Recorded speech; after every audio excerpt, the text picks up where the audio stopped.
Hey y'all, what's up? I hope y'all had a great day. Child, let me tell you something.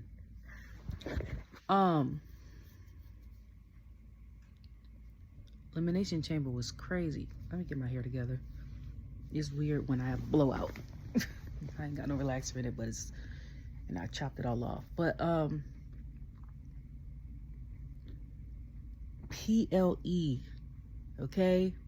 And y'all know, because my son and I always often discuss what's our favorite PLEs.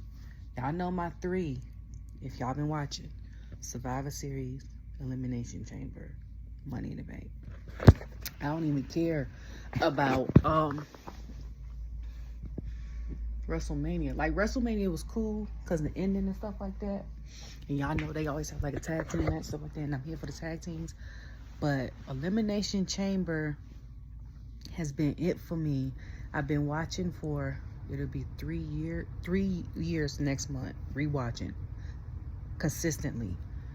And I think what set off the Elimination Chamber being one of my favorite PLEs was just it in itself. And then that's when I saw Montez do his thing, and I was like, why is he not a singles champion? Okay. So, oh, God. It's a lot. Because, okay, the first thing, okay, if I'm just going based off of everything that happened, if I'm going my favorite parts of the match, the night, but the PLE was 10 out of 10 for sure. If I was going by my favorite from my least favorite, not saying that all of them was great, but just saying for me, it'd be Sami and KO is number one. Okay. Excuse me. Number two would be the men's one, which I'm surprised for my own self. Because y'all know the girls is always in like the first or second for me. I'm always here for the girls, but number two for me was the men's, and I'll explain why later on. Number three is tied between the women's and the Cody segment. And then the last one was a tag team match.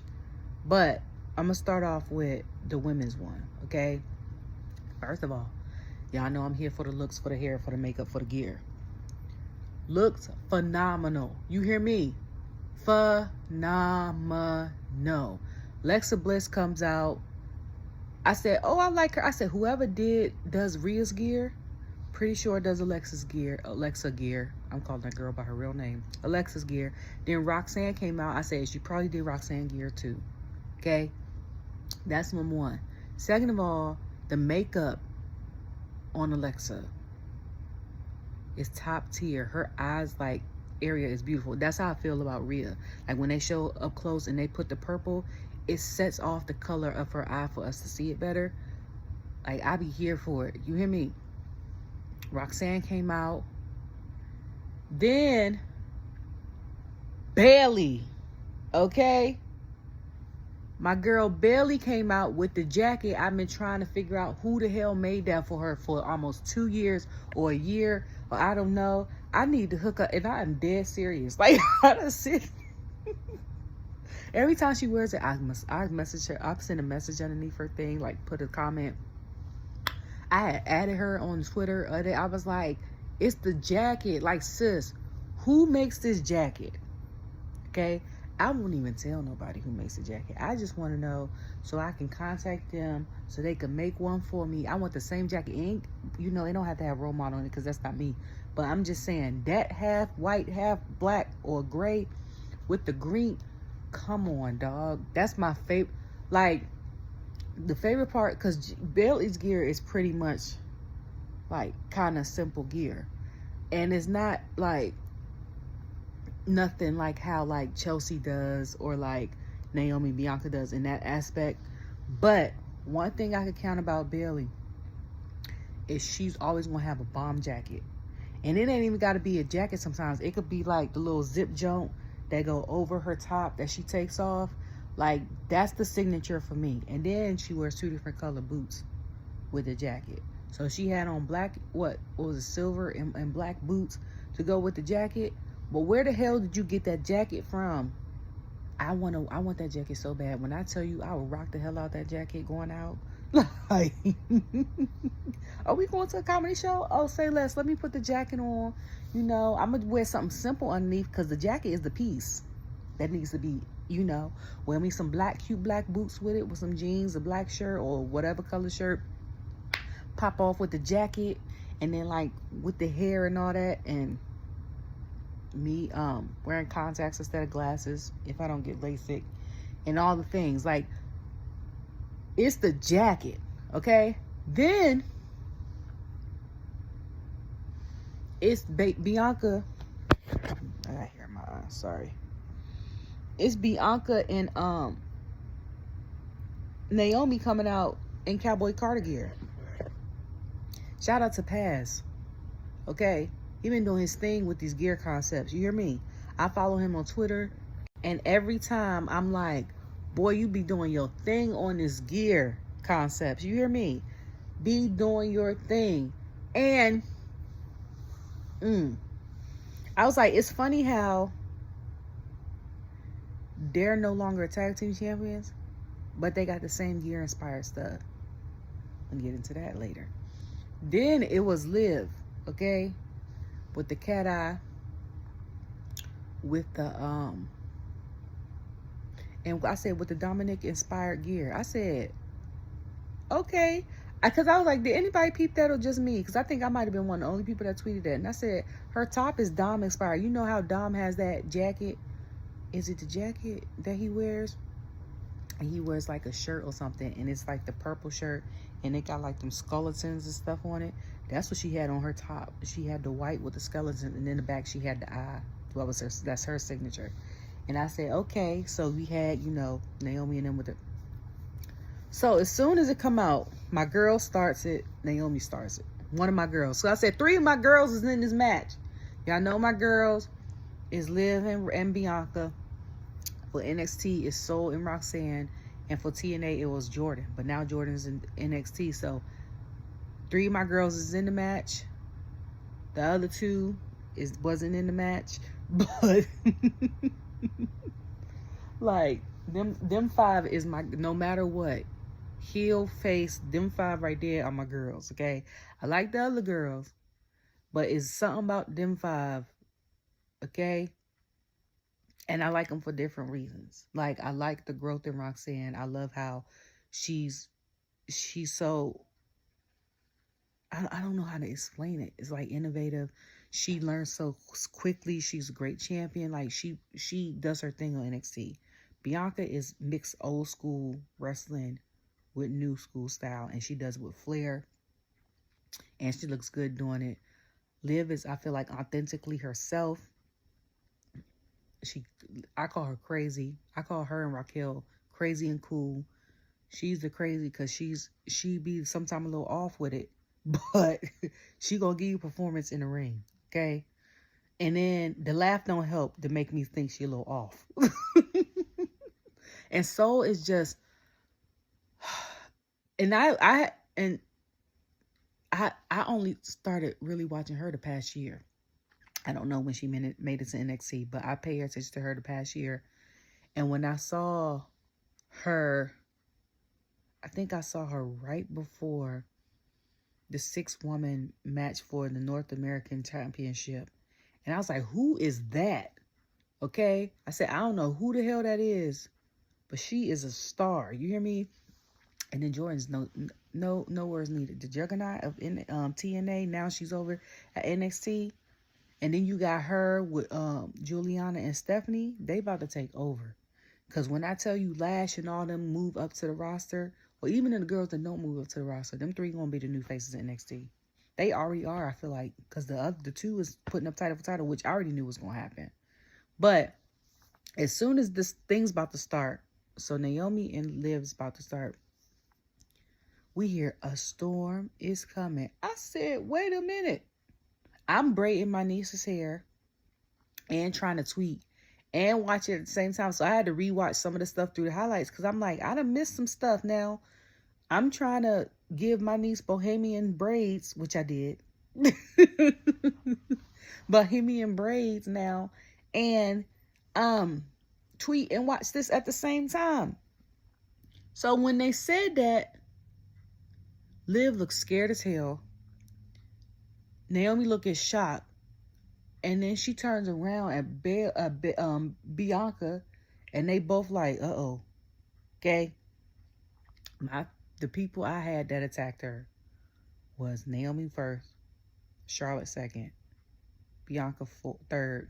And then I was like, as a twisted little thing, Jade attacked herself. Okay? Go on vacation, do whatever.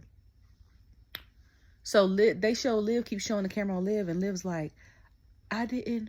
And she's like, oh my God, I'm sorry. She was like, I didn't attack you, something like that.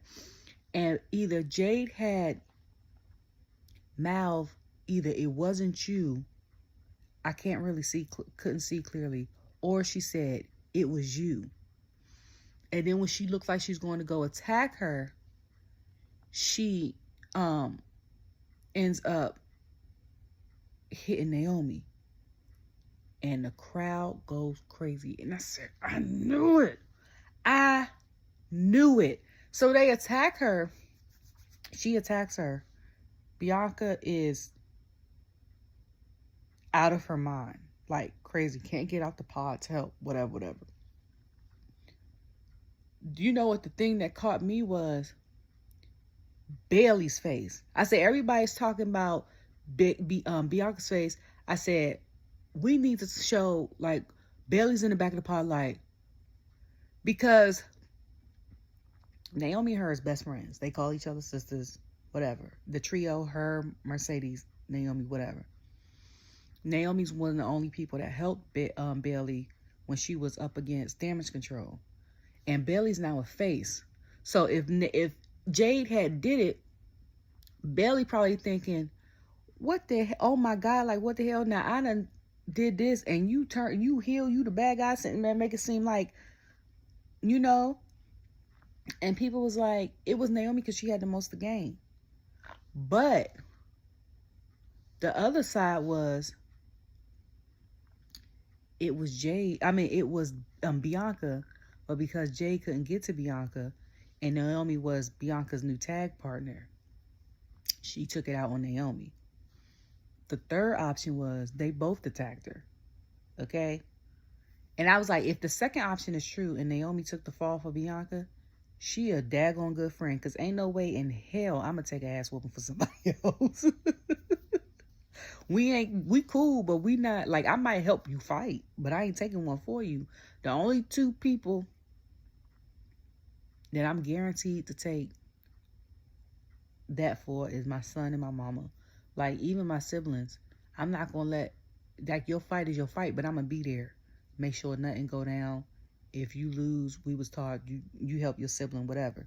But, say what you want. I don't care. But, I'm not taking the fall for you. Like, hell no. Like, no. Not at all. So when that happened, I'm watching my niece. My niece doesn't watch wrestling. So this is her first time. She's asking me questions, stuff like that.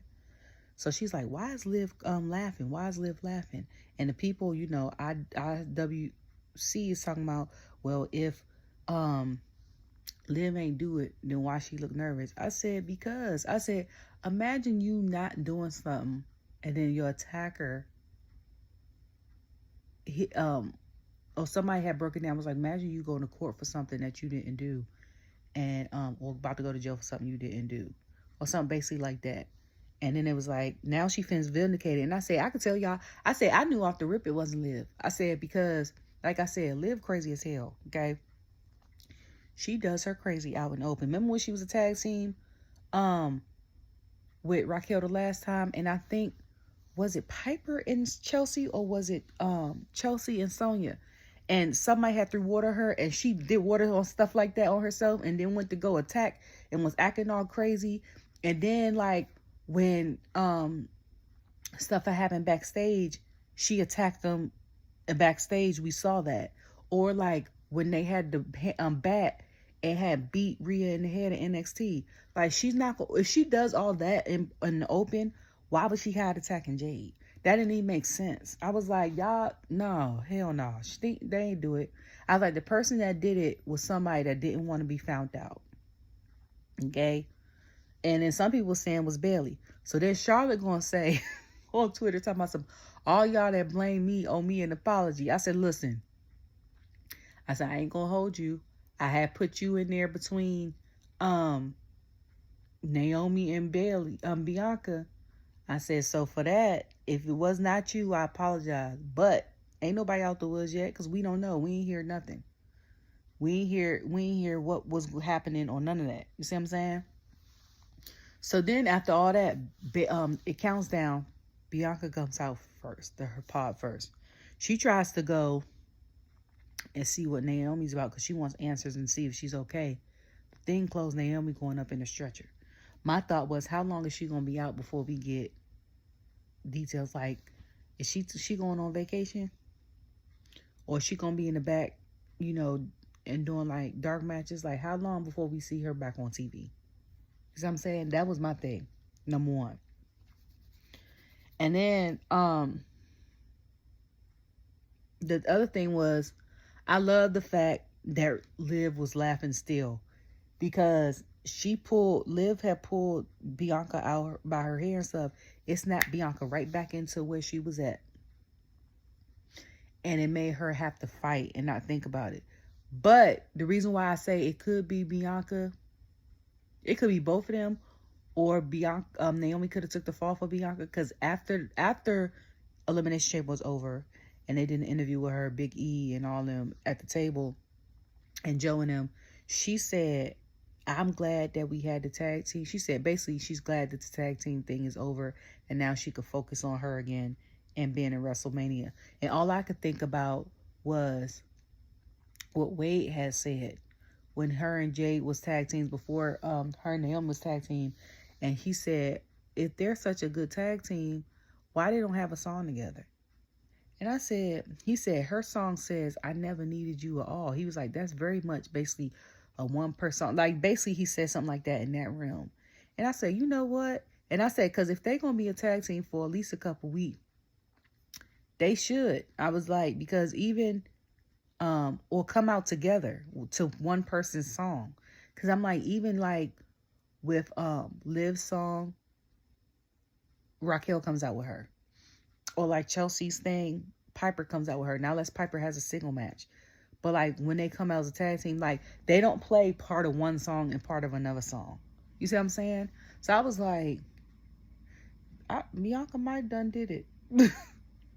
So they wrestle this, that, and the third. Liv used Bianca's hair as a yo-yo, slamming her up against the chain, the cage and stuff like that. Then after that, I want to say Roxanne comes out, and then or Bailey, one of the two. I think Roxanne. Then Bailey comes out. Hold on.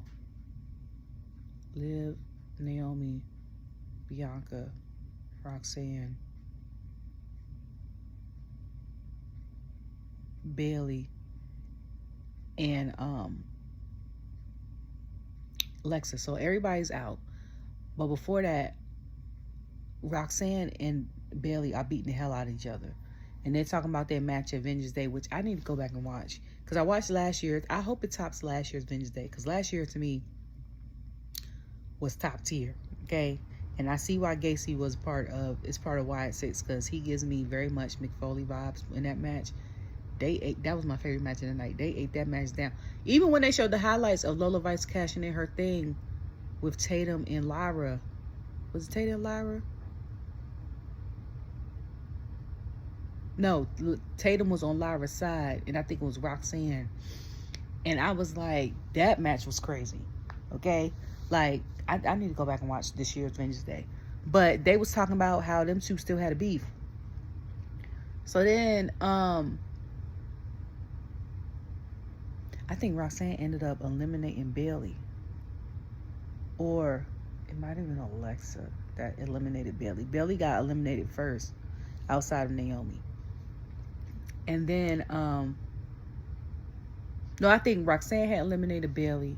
And then Alexa had eliminated Roxanne, and then it was Liv and Alexa for a while.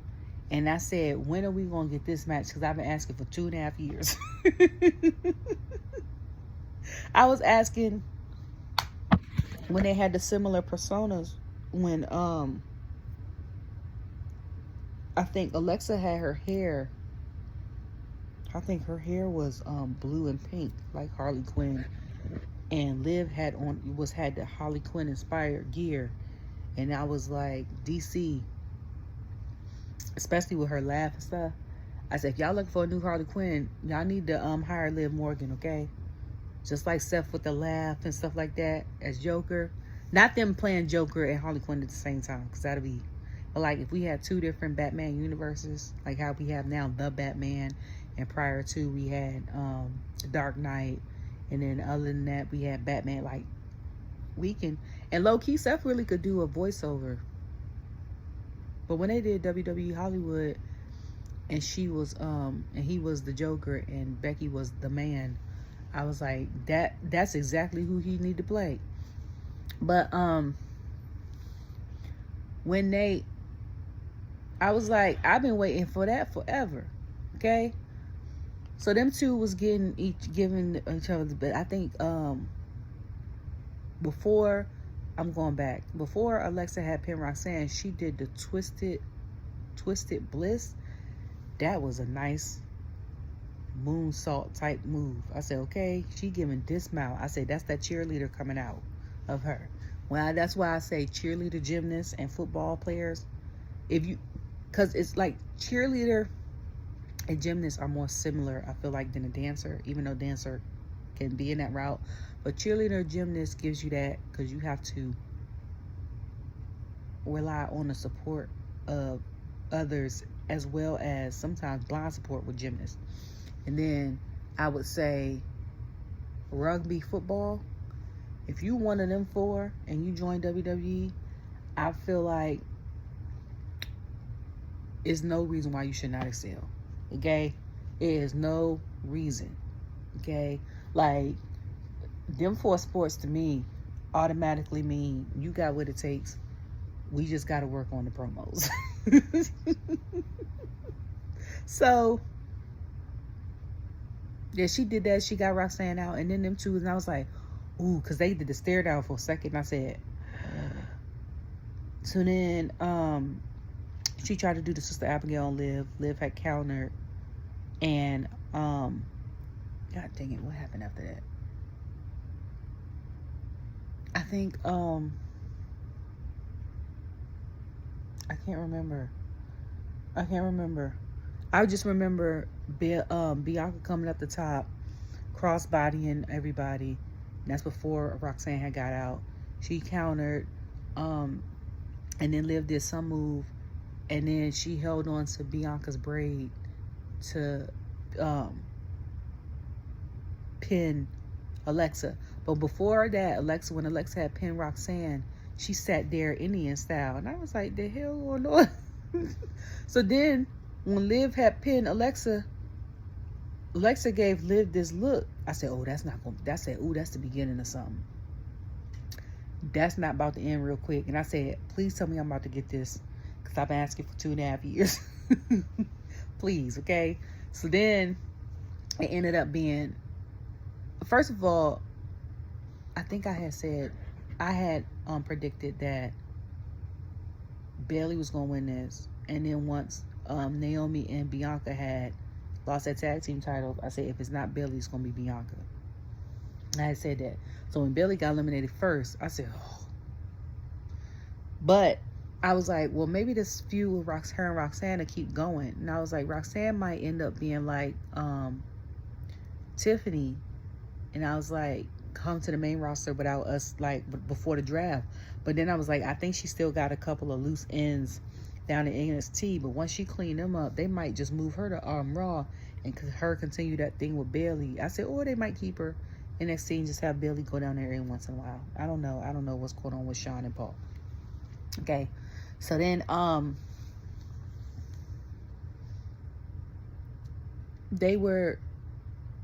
two were wrestling back and forth, I think Bianca had said in an interview, I told Liv to not touch my hair. She kept touching it, and she hit her with the she got a whole welt across the thing. And I saw her picture on Twitter today. She has bruises all up and down her arms, and that welt is still there. And I said, Liv is my girl now. I said, but she easily bleeds and stuff. And I said, because during the match, I don't even think she got hit on her yet. I said, I think her elbow bleeding, her thigh bleeding. I said, the poor child. I was like, ooh. So then I showed it to my niece. I sent her the picture. And she said, oh, she bad. She was like, she's like, she bruised up real bad. And she said, is she gonna be okay? And I had her invested in Elimination Chamber because she said she don't call him Sammy. She said, is Sam okay? She liked that unsanctioned Max. She was like she is nervous. I said, girl, I don't know. I said, I'm gonna find out tomorrow. I'll let you know. She said, okay. She's 12. Cause like when her and my other nieces come over, I have 4 nieces, and 5 nieces, sorry. And she's 12, but when my other 2 nieces come over, they're 11 and 7. I had them watch last year's Money in the Bank and Royal Rumble while I was doing their hair, and they was invested too. And so now when they watch WWE, they come to my house, they think everything is either Money in the Bank or Royal Rumble, just like what Cody said. Liberty thinks what he does is WrestleMania every week. I said, that's what they think. They was like, oh, is it going to be more girls come out, or are they going to have ladders? And I'm like, that doesn't happen every week. And they go, oh, okay. So, yeah, so one thing about my girl Liv is, like Cole said, was it Cole or was it Pat said, she is a fighter. You hear me? Every time there's a PLE she's involved, she's always been one of the last 3. Okay? Like Royal Rumble last year. I said, because when she became the tag team champion, I said, Liv ain't gonna win. I said, because she got to defend her tag team championship. All the belts were on the line on WrestleMania. I said, she got to defend her championship WrestleMania. I said, but she will be one of the final 3. I was right. Okay? I was like, even if she didn't have a belt and she was, they didn't want her to win this year because they didn't want her going up against Rhea again, she still would have been one of the final 3. She finds a way. Her having that ring in her house is really doing wonders for her. Okay? She finds a way to always end up. She does a combination of both. She's really good techniques inside the ring, and she's also plays smarter, not harder. Because so I was like, so after all of that, Liv tried to do, Bianca tried to do the KOD. Then Liv didn't, I think she did a code breaker or something like that. Bianca tried to do 450. Liv's knees were up. And then she tried to do Oblivion. Bianca Carr did a KOD, ended up pinning her and winning, and then rushed out there and was upset, and then pointed to WrestleMania, but she was upset. So I was like, that's going to be interesting. And then speaking of, WWE had on the vault like WrestleMania stuff, so of course they had the stuff from the first WrestleMania designs, which I already saw.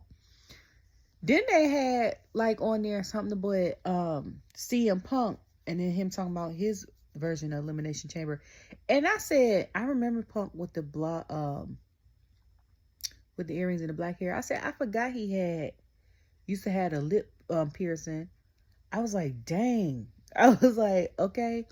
And then he was talking about how he wrestled RVD and stuff like that. He would he always wondered like what it would be like, and he ended up wrestling him. And then they showed like Elimination Chamber, like a press conference, and one of the people had asked Triple H like, will WrestleMania ever be here? And he laughed and was like, so I make the I guess decisions of the locations. I said, where is that dude at? That's what I said. Because it's funny that he asked that question. I said, now Triple H is calling the shots. He need to be able to go to a free show somewhere. But that's crazy because I'm like, so then after she wins, her Rhea comes up. Rhea comes out. And people like, ooh, and Rhea look good. Okay? Makeup on point, hair on point. So they looking. Then Io comes out. And Io looks great too. And I'm like, ooh, so when they asked her at the end, like, who would she rather fight?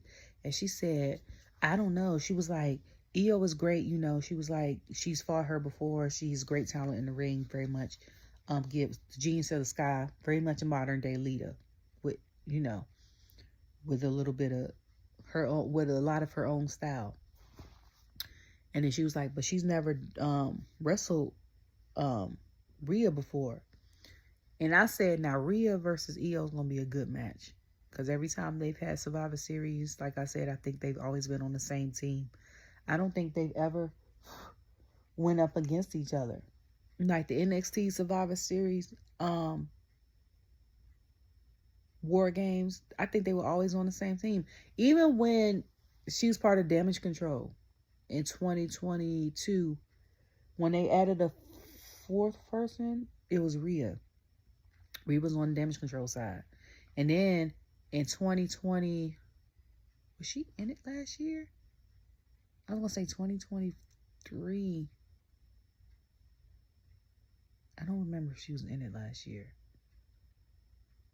That year. I don't remember. I can't remember if she was or not. I think she might have been out because her arm or something. I can't remember if she was or not.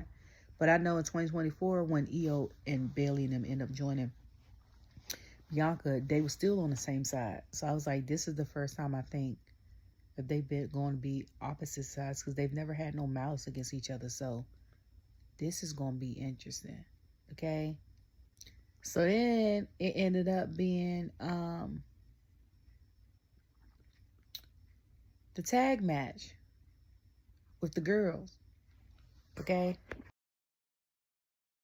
So then we got the tag team with what we call Nia. Nia and Candice. I was trying to figure out, I forgot what I called them, their tag team. I call them TS squared because Tiffany Stratton and Trish Stratus is tongue twister.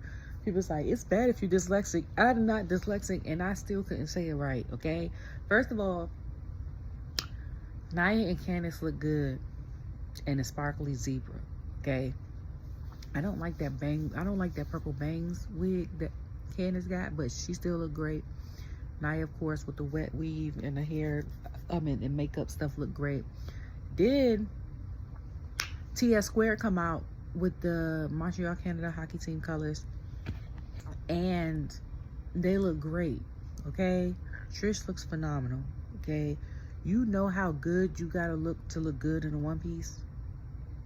And I'm not saying that like that. I'm saying most women, big, small, whatever, can make a two-piece look good. But you know how good you have to be and how shaped you have to be to look like Trish in a one piece? One piece, you got confidence on confidence, because with a two-piece, you can hike up the bottom part to make your little fupa or whatever not look as big or noticeable. One piece is all there. It's either bulging out or not bulging out, okay? And her and I look good, okay? First, then I was like, my bet, this is my prediction. I wanted Nia and Candice to win, but I knew that Tiffany and Trish were going to win because they didn't want to make Tiffany look like a punk going up against Charlotte. But I knew this was going to be an interesting match because Candice is a great wrestler. In the female game on the SmackDown roster, she's one of my favorites, okay? A lot of people overlook her, but she has a lot to bring to the table. So I know her and Tiffany have gone up against each other prior to, but I knew this was going to be interesting because also Nia and Candice have worked together, have a little more experience working together than Tiff and Trish. So that was going to be interesting. It started out, I want to say, with Tiff and I forgot how it started. But I know in the match, At one point,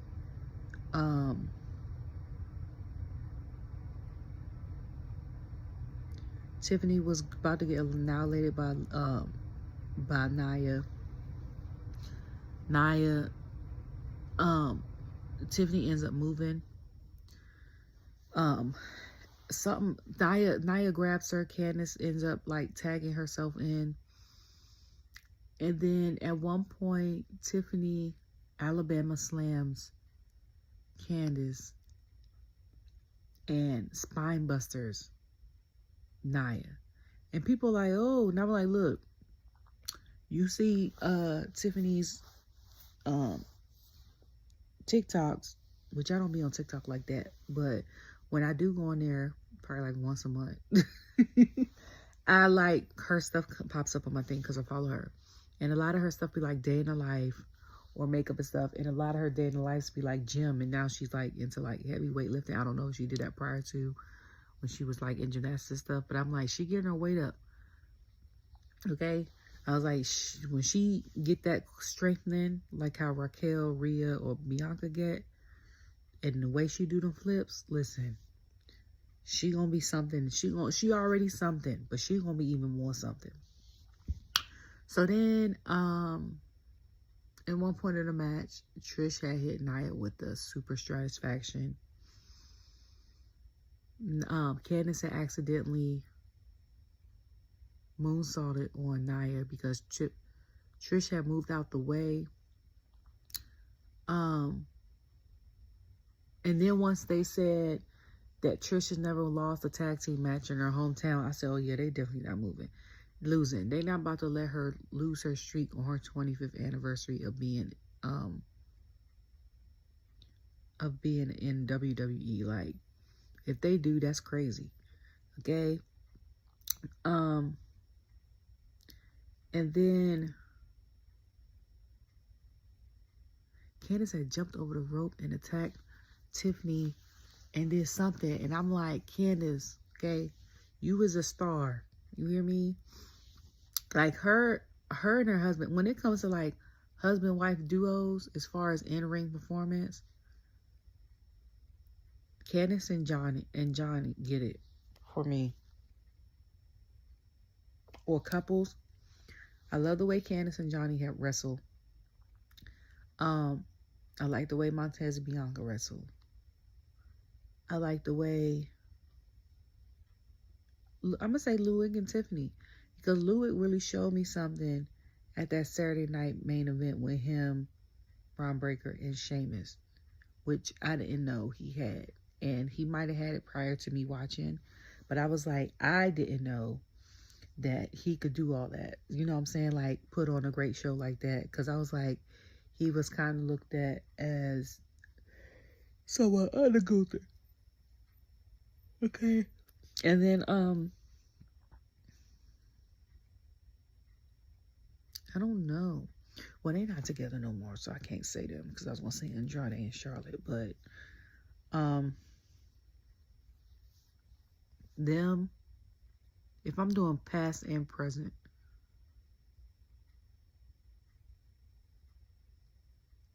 I would say them if I was doing former and current, but I'm just doing current because I would have added Nikki and John on that list, but I don't know anybody else's. Oh, Kalani and Carmelo. Okay. I like Soul and Tyler Bates too when he was not injured. I like them.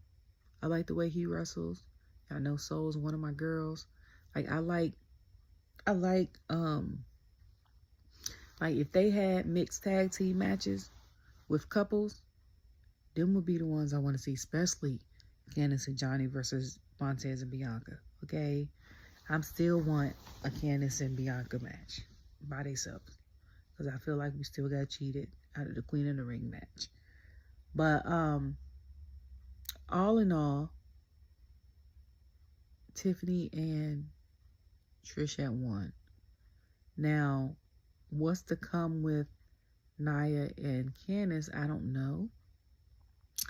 I don't know what's going to happen after the draft after WrestleMania. I'm glad that they are announcing the draft after WrestleMania, because I think last year they started doing that, because I think the year before they had the draft before WrestleMania, and I ain't put two and two together, and certain people going certain brands, and I was like, had I paid attention, if you know certain people's going certain brands, you knew automatically who was winning or losing WrestleMania. But I was like, if you just sit there and blindly watch the show and don't be thinking too much into it like I do, I don't catch on to stuff. Certain stuff I don't catch on until after, or I'm sitting there like random tweets will come up my timeline. I'm like, I ain't even think of that. You know what I'm saying? So, God dang it. So stuff like that, because I'm like, I don't be invested. I'm only make these videos to get what I saw off my chest, and then after that, I'm like, I don't even remember what I be saying after I post these. Like, I don't. Because once it's gone from here, it's just released out into the world. I don't know what the hell be going on. Okay. Then we gonna talk about my favorite match of the night. Sami versus KO. Okay. Let me tell you something. Okay. Match of the night. And I know it's only March 2nd, Women's History Month, okay? So I get 2 months back to back, and I'm happy about that. Black History Month, Women's History Month in March. Best match of the year so far. Somebody has said something was the best match of the year. I forgot what it was. And they was like, it's already the best match of the year. And I'm like, we still in January. Like, we ain't even. But Elimination Chamber is always one of my favorite PLEs. Best one so far. Honestly, when KO and Sami do these matches like this, these type of unsanctioned matches, street fight matches, and Damien, they be in a bag. You hear me? So we already know it's going to be a bomb match. Me Chin too. Because she got that match with Candice. Dang, not Candice, Lord. With Chelsea next week. It's a street fight match. And yes, we might have had this before. But them two beefing is something that I'm not going to get, we don't get tired of. My hair is curling up in the back. And I should wrap it, but I'm going to just put the bonnet on like yesterday. But we don't get tired of, so it could be a forever thing, just like the triangle of Triple H, Stone Cold, and The Rock. So we don't know, okay? Like, it could be going on forever, ever, okay? So, I don't know. My hair's being weird. But my favorite match of the night was... What is happening? Sorry. This was my favorite match of the night. PLE wise. Okay? Like, PLE wise. Favorite match of the night. And I'm going to tell you why. KO and Sami did the thing.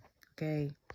So, I knew the match was going to be good because they're best friends. They've been doing this for 20 plus years. And then KO has been one of my favorite on the rosters.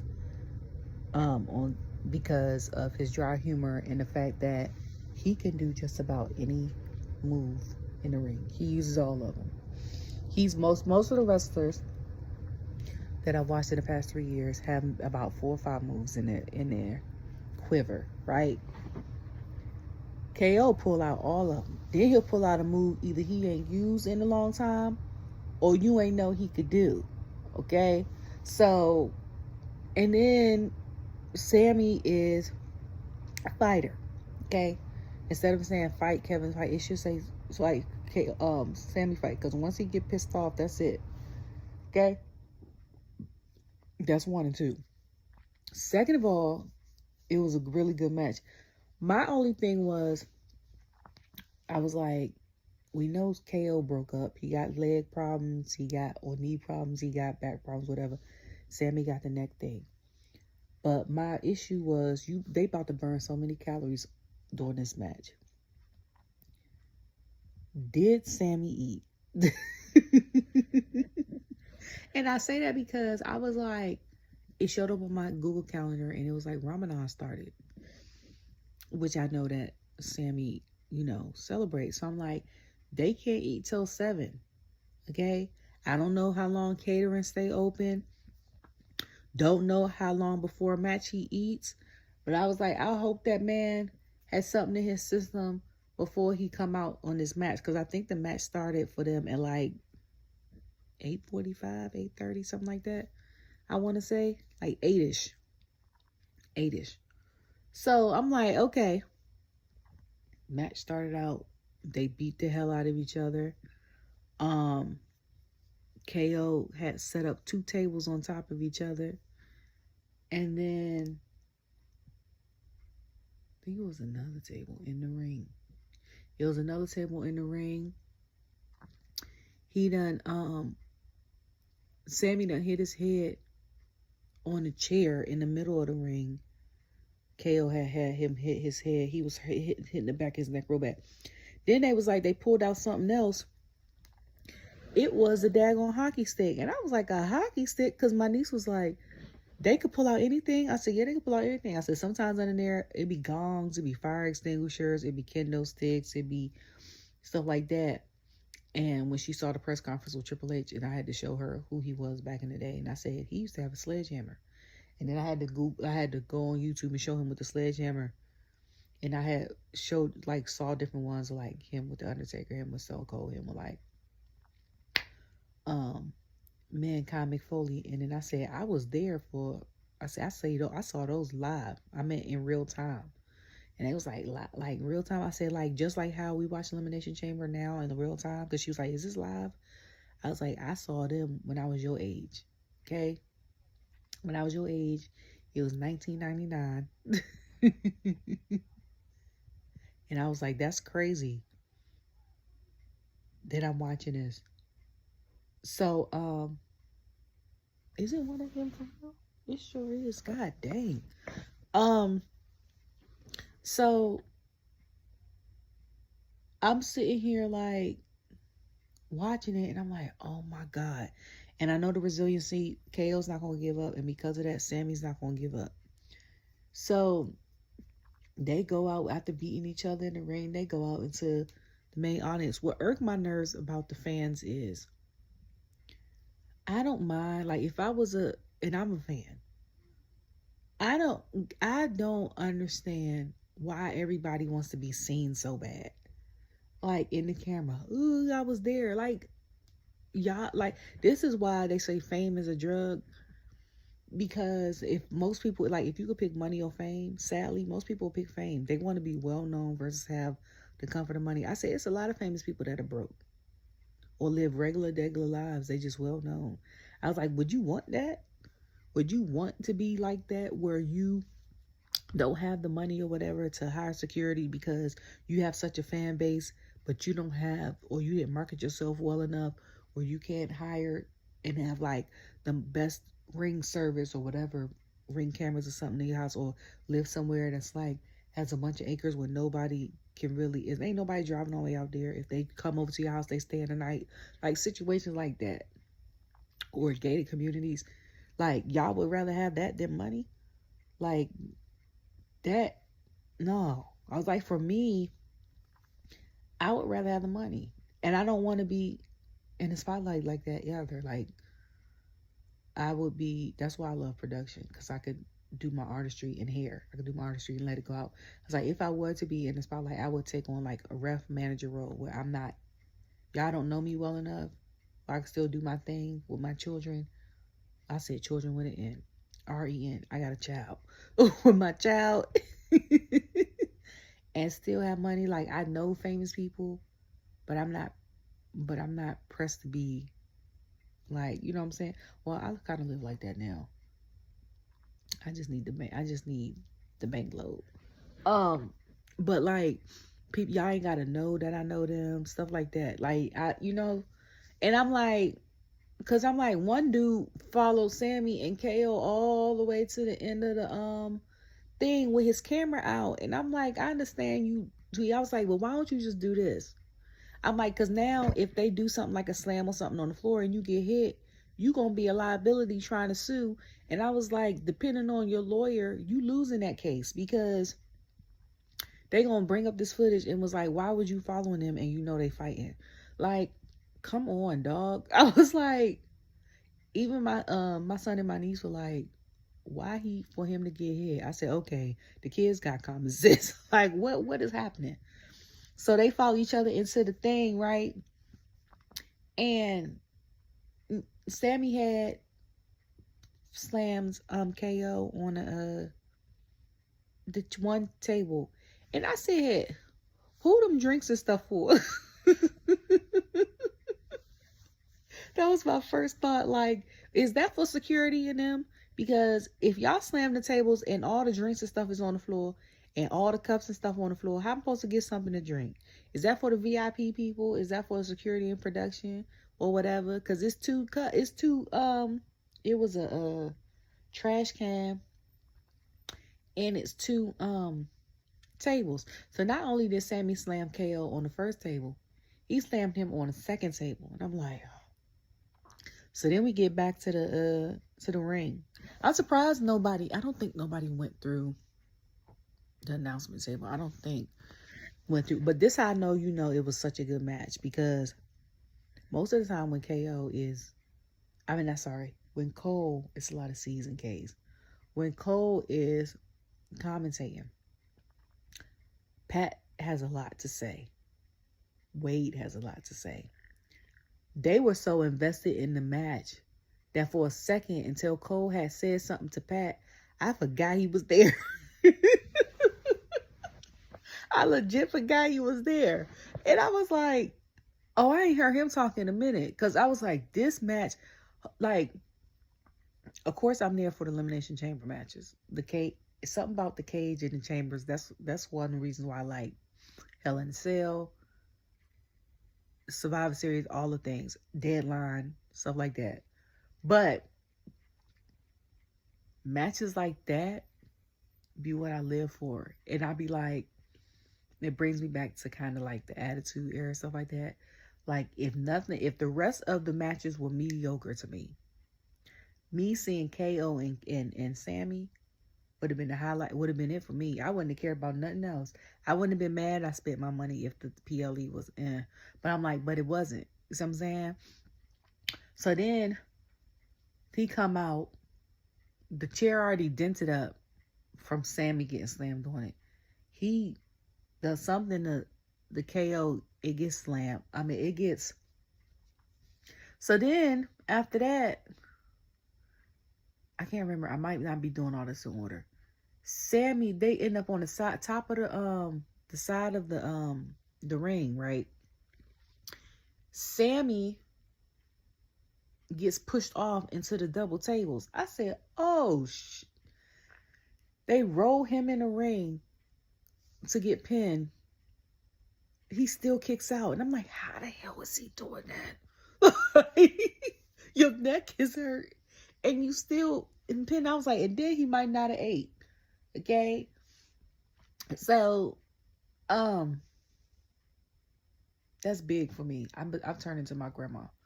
Like, people eating. As soon as they come into my house or my situation, I'm like, hey, like, when my son's friends come over, because I know everyone doesn't have, every family is not fortunate to have 3 meals a day.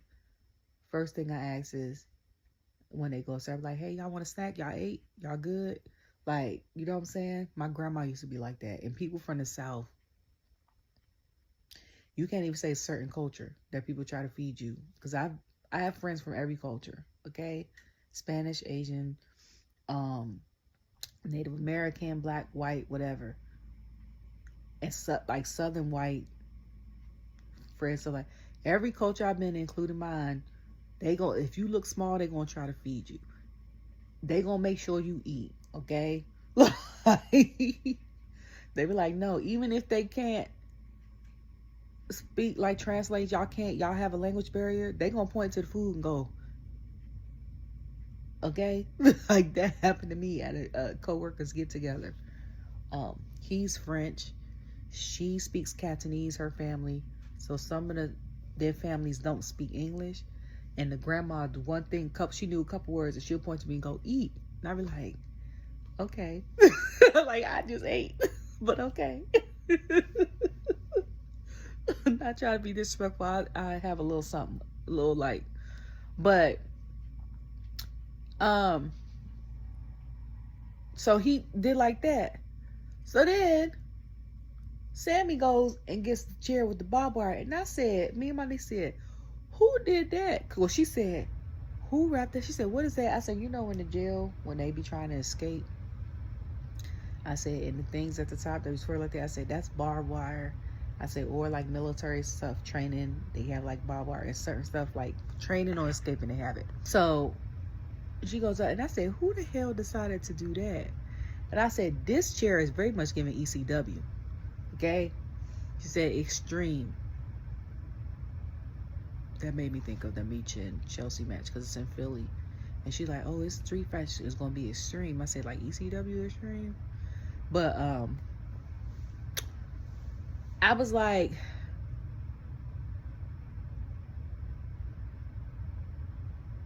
what is he about to do with this?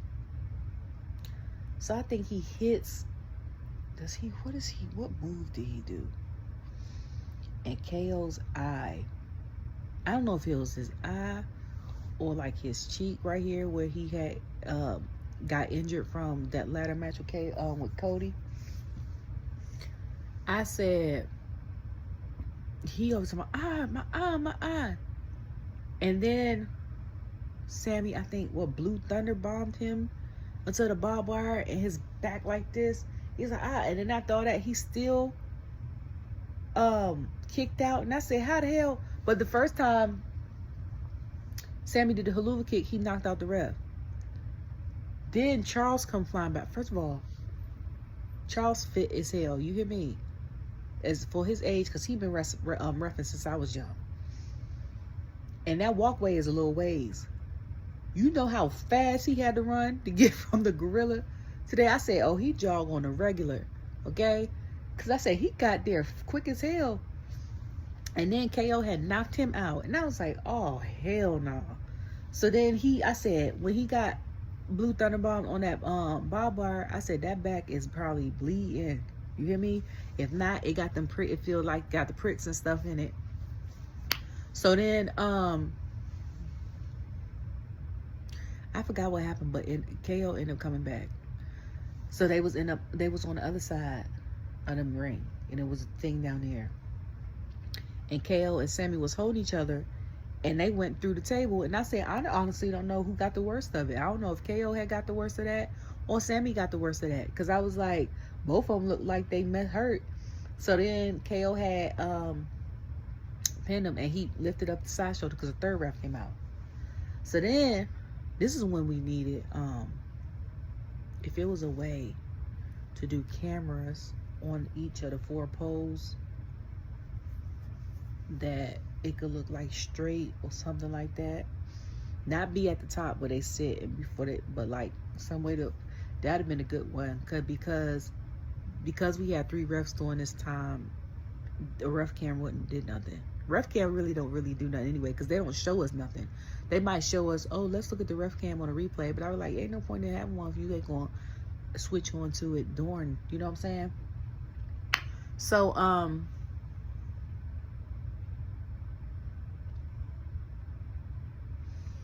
yeah, so then after that, I think he took over.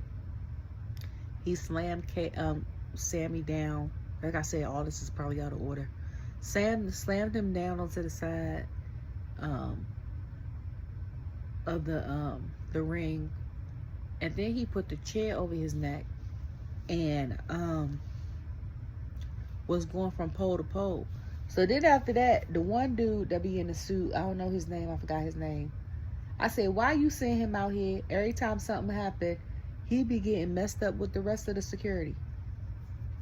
So then Legend come out, aka Shane Helms, and some of the other security. And KO pushed him. I said, oh. I said, I know you're not pushing Legend like that. I said, oh, KO his like for real. I said, and then on top of that, so then after all that, Wade and them is like, KO just in the match. Before that, they was like, Sami, you got a family. You got a wife and kids and stuff. Your neck, like, just, you know what I'm saying? Like, end it. And I was like, both of them got a wife and kids. Like, I was like, but I don't know. Okay? So, after this match, my niece said, I don't like the one in the black with the shirt.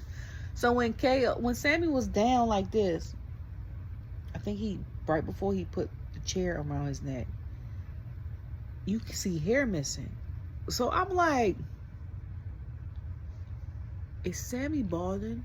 Or, which is natural, you know, we all up there in age. I said, or is the match been that brutal that KO had ripped some of his hair out? I was like, because what is the second one is worse than the first one. Because I'm like, the first one is casual, is gradual, it's a sign of aging, it's a sign of getting older, more mature. That second one, for somebody to rip your hair out, first of all, if you ever got waxed, okay, and it's like that, but with no wax, and it's up here, it's not, okay, that's sensitive. Like, you can't. So when that happened, he pinned him, he lost. So then he leaves and goes up half the ramp, and then comes back. Security's getting him. He tossed the one dude. I said, now the one dude just as tall as the silver things on the side that's keeping the fans. I said, he done hit the silver things, Lord. I was like, so he come out, he rip up the side of the thing. Everybody's quiet, but like cold. Comes get Sami. And I was like, oh my God. I said, where the hell is Randy Orton when you need him? Exactly what I said. And then we hear, I said, thank Jesus. And my niece was like, that's Randy who you said? I said, yeah. I didn't read no spoilers. Y'all know I didn't read no spoilers. I didn't know that he was coming back. I knew it was going to be soon. Because when they said when he was going to be out, they told us it was going to be 3-4 months. So I said, I had explained to my niece, I was like, okay, so you see how KO had messed up Sami's neck? I said, he did the same thing to Randy. I said, him and Randy used to be friends. I said, and then on top of that, Randy had just came back from a 1.5-year hiatus because he had surgery on his neck or his spine. I said, so he pissed. So he try to attack each other.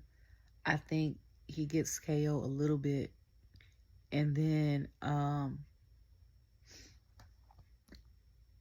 ends up getting out the ring, or they end up having him leave the ring. And then after that, Randy is so amped up and so pissed off, he takes the future WWE superstars all in black, and he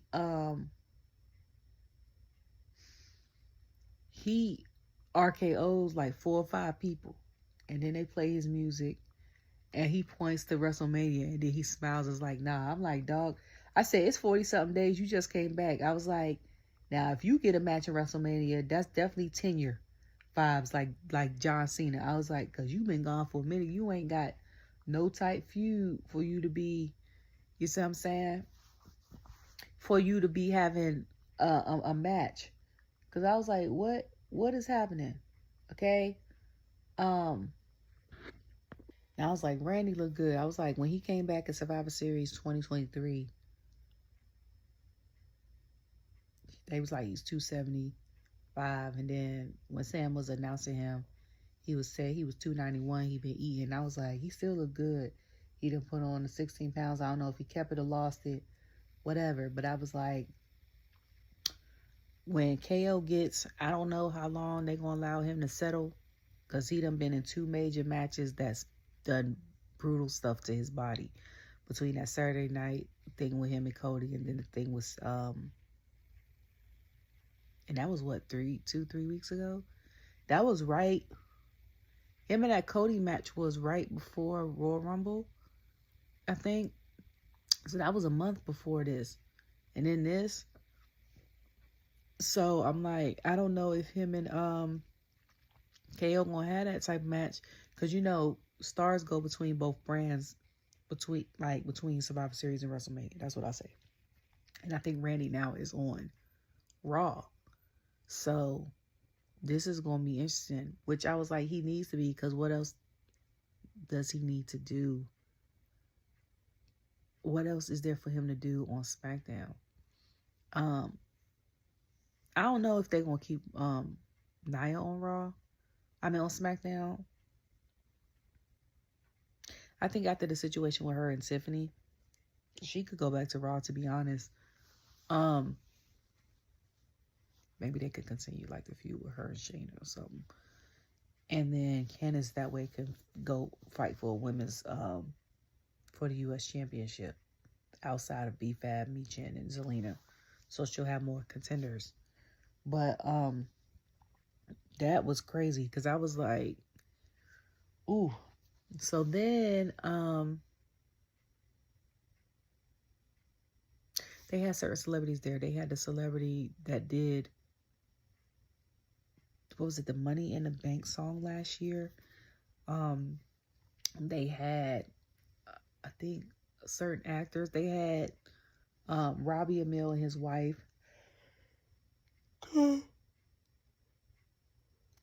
I thought he was going. I didn't know if he still stayed in Canada or not, because I was like, I know his cousin would probably be there, but I was like, he's shooting Suits LA, I think. And then they had some other people, and then they had Travis Scott. But what they did have and they didn't show was Drake. And I didn't notice that until after I looked on.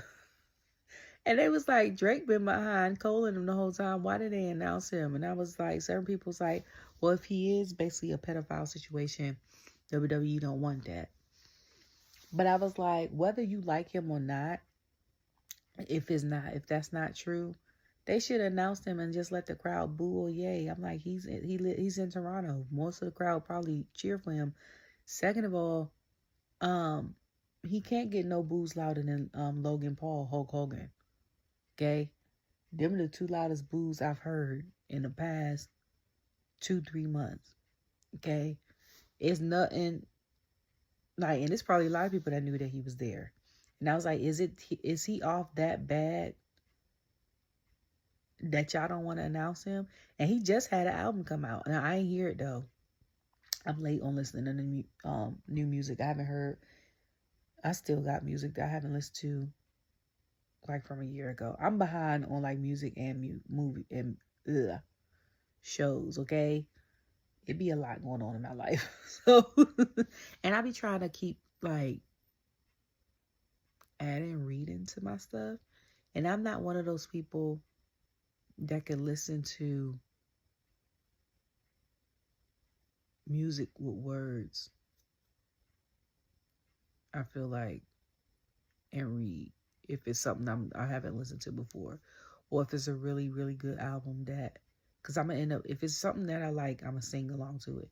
If it's something that I never heard before, I'm not going to continue to like read or whatever when I'm trying to listen. Like, it has to be like jazz or classical, or I would say big band, but I like big band music too. So, it can't be none of the stuff I listen to. It can't be hip hop, gospel, contemporary Christian hip hop, go-go, reggae, R&B, neo soul, pop, alternative, country, certain parts of country, certain parts of rock, not metal. Metal gives me a headache. Blues, whatever. Like, it can't be none of them genres, depending on the day. Like, it has to be something that has no words. So classical or jazz, and it depends on the jazz too, because some of them have jazz singers singing over the music. But yeah. So the next match was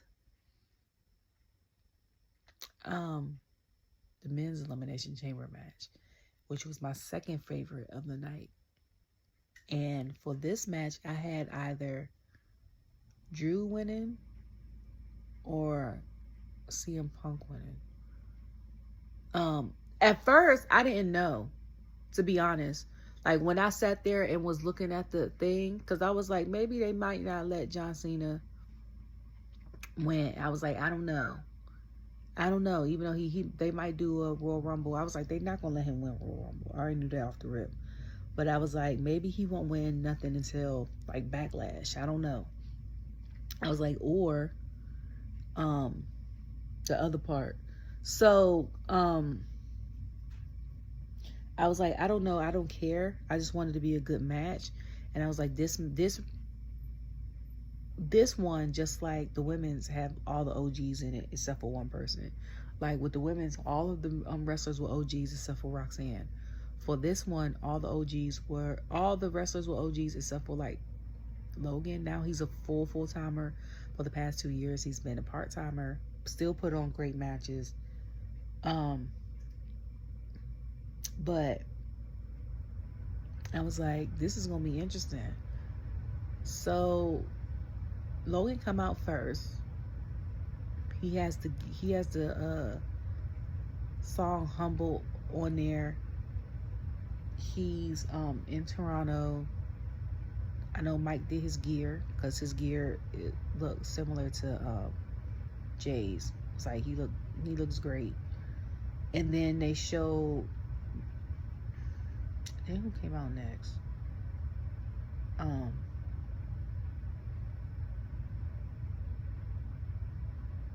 Who started the match? I think Seth and Drew started the match. So them two came out last.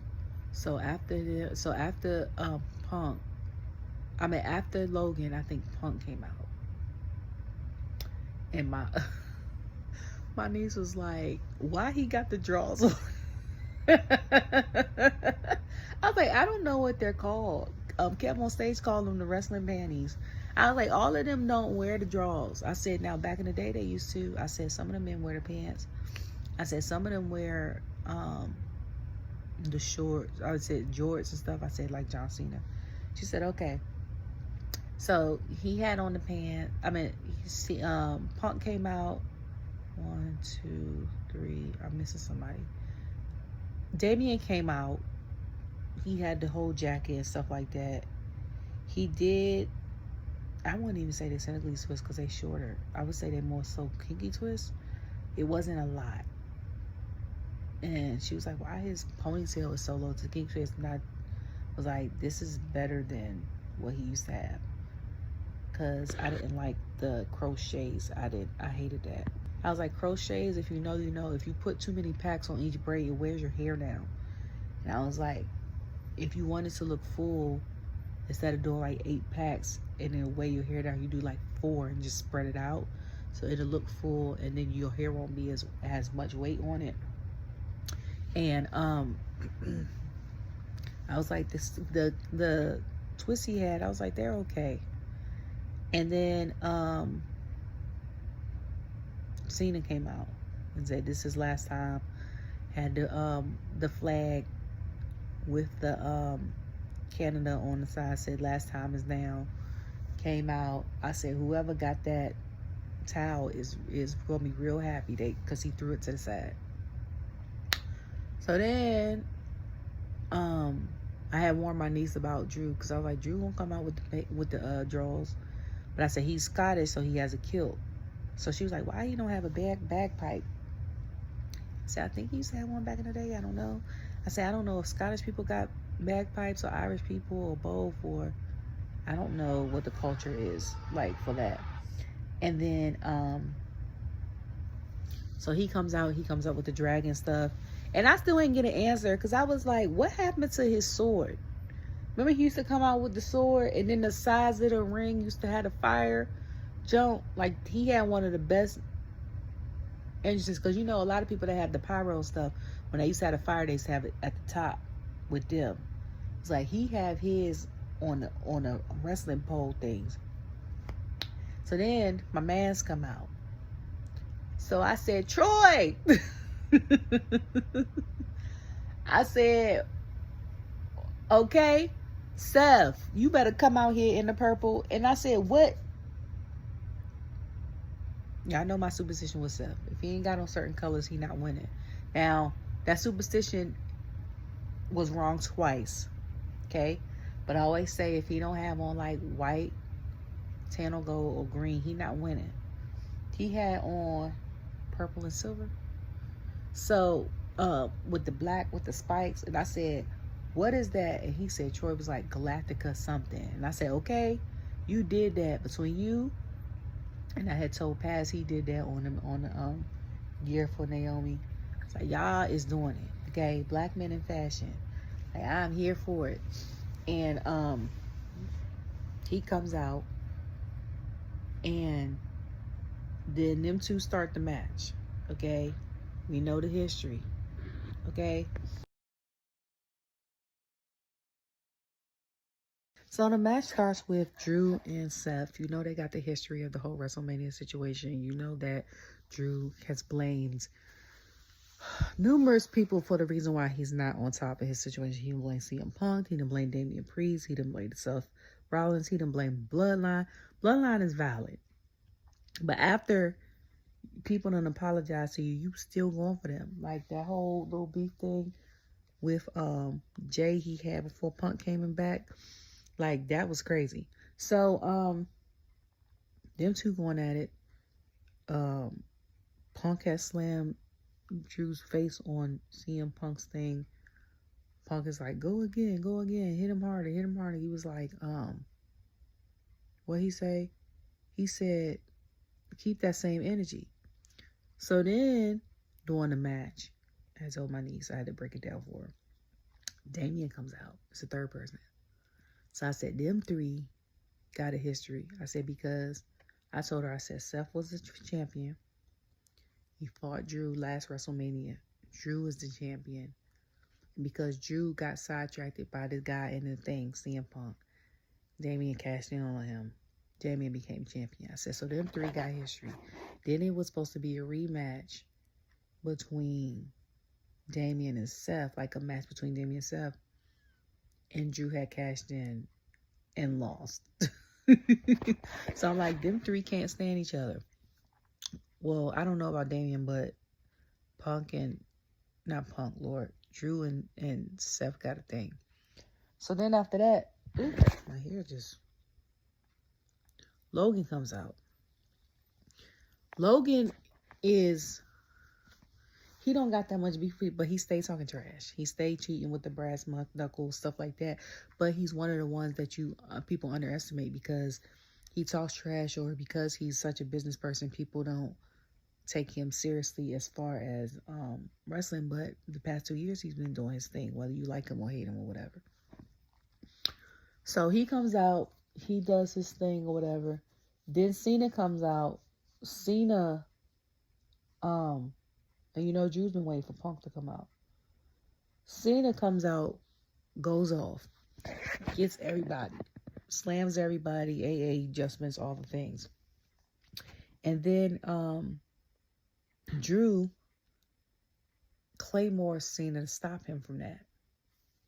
So then Drew gets rolled up by Drew and is the first one eliminated. I said, well, that goes to one of the people that I vote that I wanted to win. I said 2. I was like, he ain't even get to get Punk, get in there with Punk. I said, and then 3, who clipped Drew's ends? I was like, he just got a haircut. I was like, you can tell with the hair, I said, it stopped right here. It lay straight and perfect. I said, whoever did his hair, kudos, okay? I know that's my thing. So then it ends up being, I forgot what happened, but somehow Logan jumps over. No, he's about to jump over and get Damian from the bottom of the top rope, but then he decides to jump on top of Punk's pod and splashes down or crossbodies Damian and tags him and eliminates him. Okay. So then when Punk comes out the thing, him and Punk go at it. Punk starts off because remember on Raw, or was it SmackDown? Was it SmackDown? I think it was SmackDown.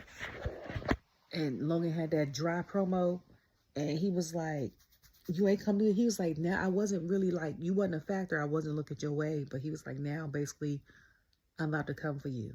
Okay. So they first start doing that. Okay. And I'm trying to put my bonnet on and hold this phone at the same time. And what up, y'all? And they end up going for each other for a while, going after each other for a while. And then Punk told him he was gonna put him to sleep. And he put him to sleep. So because of that,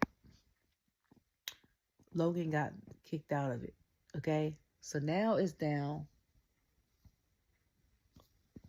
to Seth. And Seth is my guy. Seth, Punk, and Cena, right? So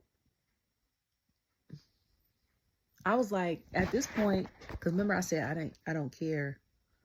I wasn't unsure, so I just picked two people. I picked Drew and Punk winning. But I was like, at this point, I don't even care who wins. I said, because either way, we're going to get a real good match with Cody. Whether it's Punk and Cody, Cena and Cody, or Seth and Cody running back. I said, we're going to get a real good match, okay?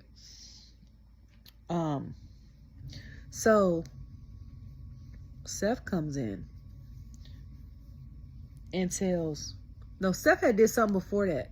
Seth had did something to somebody before that, and it's a guy on the side that kept saying, thank you, Seth. And he was saying it for a while because he wanted, I guess, the rest of the crowd to participate, but the rest of the crowd was saying,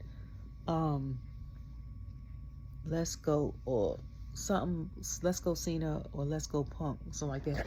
He kept saying, thank you, Seth. And me and my niece was like, who is that? He kept saying kept saying it.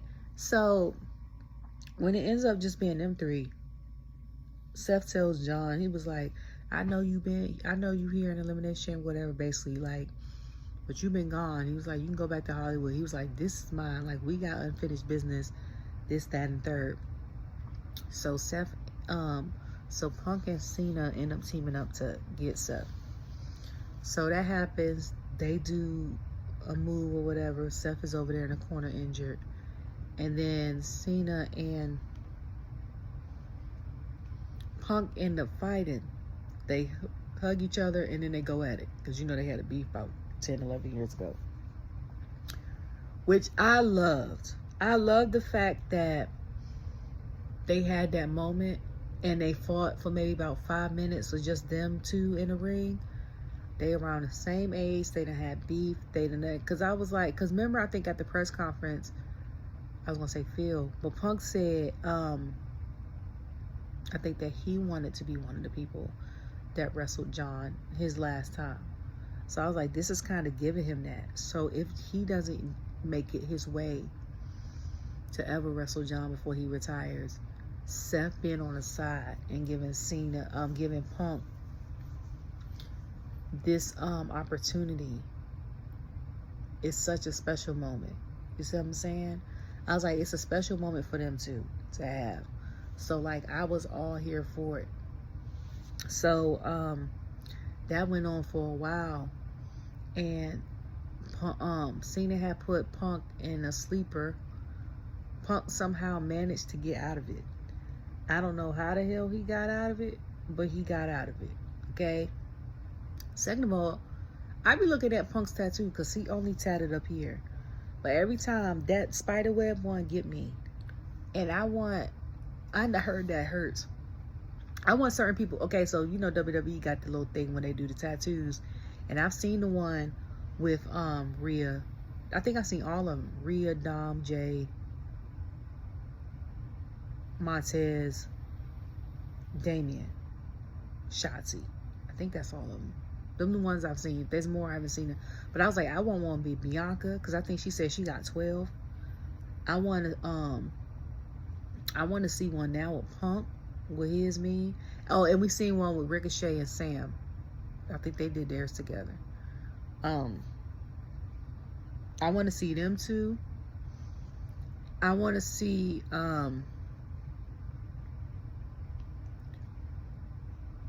it was somebody else, and I was like, they got a lot of tattoos. I want to see my girl, I think Kaden from Kaden Katana. I think she tatted up. I want to see her, what her tat mean. Like, I want to see her on the tat thing.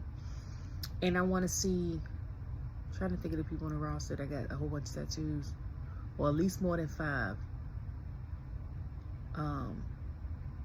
They did all the Judgment Day. They did Montez. I want them to do Bianca. They did Shotzi. I want, Karrion Kross. Okay. Karrion, CM Punk, Bianca, Kaden, and Michin. Because when she had shows, she was at, was she dressed in a dress at Hall of Fame or something? And she had these big tattoos on her leg. And I said, I didn't know she had them tats on her thighs, because you know she wear the pants. Her and Woods ain't got that many. His is very subtle. If he got more, they not visible where we could see them. Like, they probably on his legs or something. I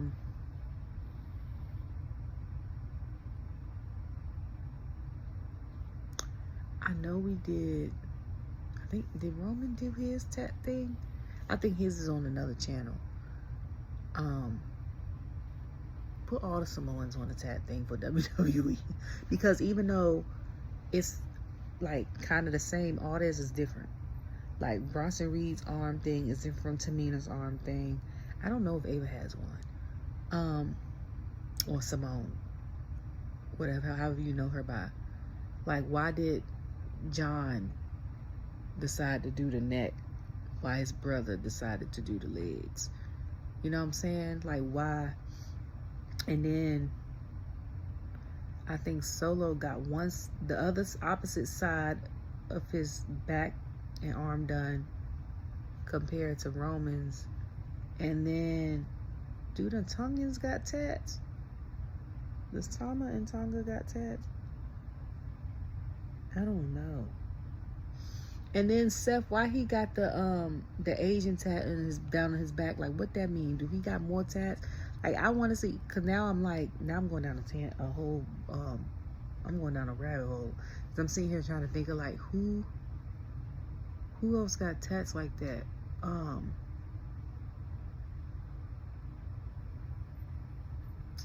don't know. I think R-Truth got some tats, if I'm not mistaken.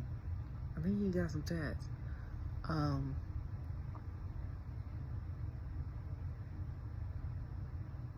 Trying to think of all the girls. I think I done said everybody on that I want to see on SmackDown. I might be missing some people. Oh yeah, I seen Carmelo's. His episode was on there. And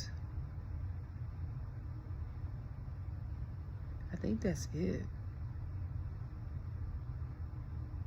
for the people on the main roster that I can't remember right now. But when Seth had came to, he done pushed, like,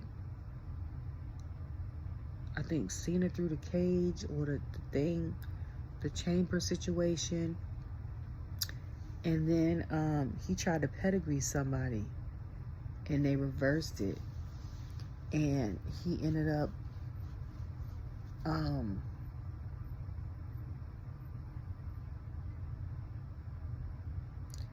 I think getting pinned. Who did he get pinned by?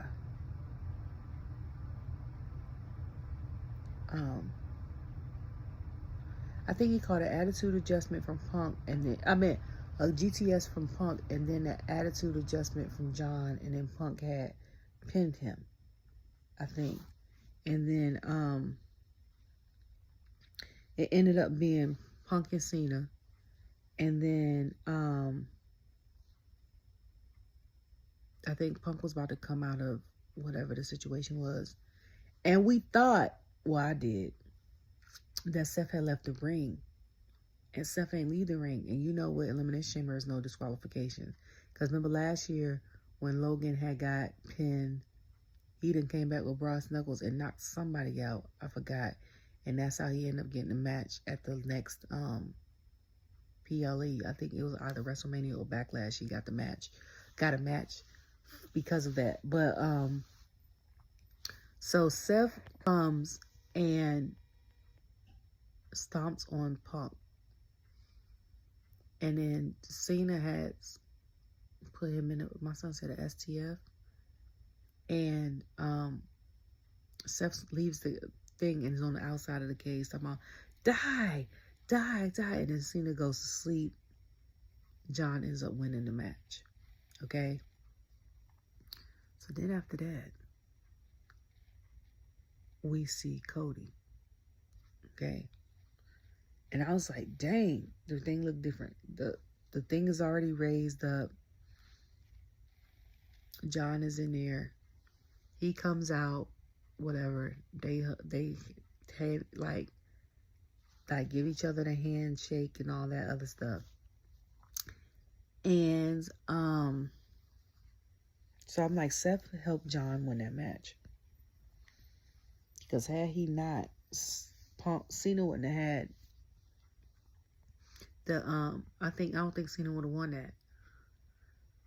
So he comes out, they stare, you know, yay, like you won, this, that, and the third. So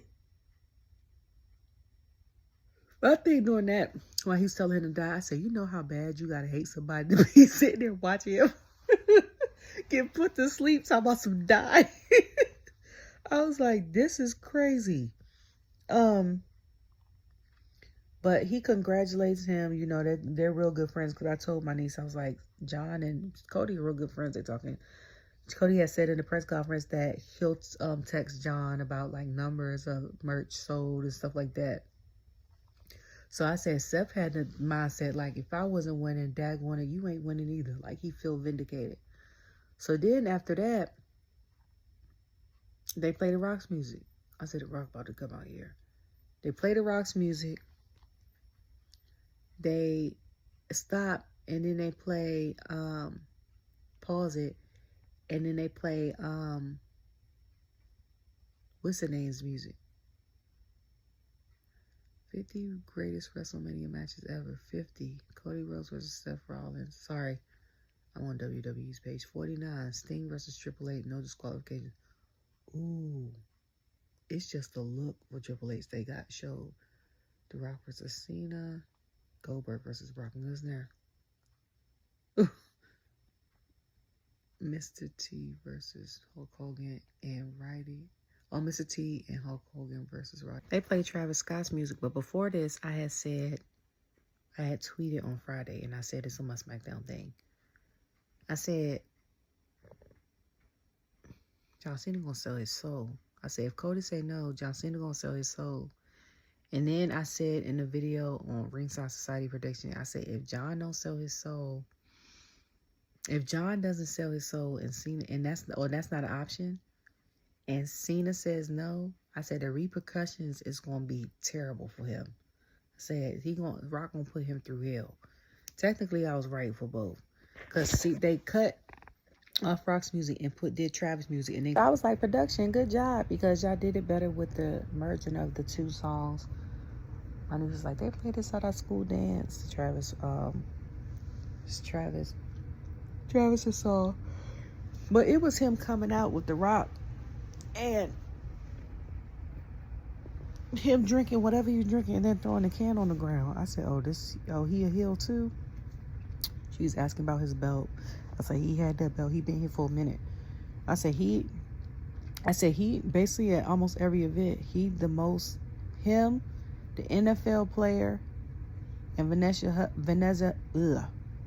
Hudgens. Y'all might as well just put them three in the storyline, because every time they in the city, in the city, in the area where they live at, or like a major PLE like WrestleMania and something like that, Wale too, the y'all might as well just, they gonna be there, okay? I think they was in Arizona. I think that's where she live at. She was there. And then if they're like in Vegas or something where she could drive there, she be there. And then same with is George Kittle, he be there. And it be places he don't even live at, not unless they got like a game that weekend or something. He just be at the thing. Cause I'm like, I think the Royal Rumble, Bailey was in the last Royal Rumble, he was there. And then Tyrese was there, the Pacer, and Travis. I'm like, them the main, 4 or 5 that be at all of them. Stephen Amell, but he's been in like every organization's stuff. He's even been in matches. But he come out, throw the can on the floor, and I say, who picking that can up? So he come out, and then when Rock come out, I was like, he look nice with the glasses. They show him from the angle, whatever. Then he get in the ring, and I'm saying, who did his jacket? Then I looked at the pants. I said, the pants and stuff is giving Elvis. Like, it's very much Tennessee. And I know that's one of his home states, because he was raised in Hawaii for part of the time. If you watch Young Rock, Pennsylvania, Bethlehem, Pennsylvania, and then Nashville, Tennessee, and he trained somewhere in Memphis, Tennessee, and then Florida. So like, I think he considered them for his like home states, or home for him. So I'm like, he's very much giving Tennessee today. He's very much giving Elvis with his look. So then he come out, and I said, Travis wear the skateboard pants. I said, remember back in the day, the pants Travis got on, you was either considered a skateboarder, rocker, or somebody emo. I said, it's different now. But I was like, Travis small, but you know the Rock big, because Travis look even smaller. So he come out, he basically asked Cody what's his answer. Cody was like, I gave my soul away a long time ago. So people like, and he said, to the people in this business. So John Cena in the background clapping, Travis in the corner smoking. I'm like, this man smoked one little bit. I said, not him smoking in the corner. I said, he got a vape. That's all. He got sage or whatever at the end of the conference. When Rock had messed up Denise Salcedo's name, he was like, it's the Terramana. He was like, and with Travis, he was like, I done caught a contact for like 3 hours. I want him on all my stuff and stuff like that. He was like, I loved it. So they was saying that he was like, I done sold my soul, so people was clapping. So then he said, hey, Rock, go yourself. I said, ooh. I said, to be honest with you, during that segment, that was the most shocking thing of the segment.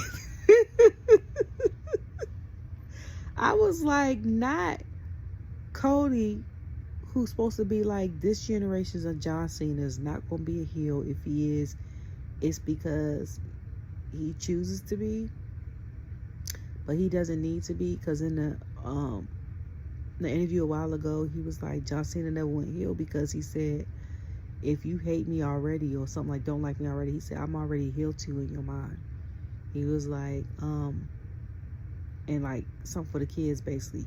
So he was like, and Cody was like, I 1,000% get that. Because I was like, nobody's gonna like everything you do. Hell, your own family will criticize what you do. Your spouse, if you got one, they might try to give you pointers or something to what you do. Only you will see the vision. I was like, that doesn't mean what you're doing isn't great. You know what I'm saying?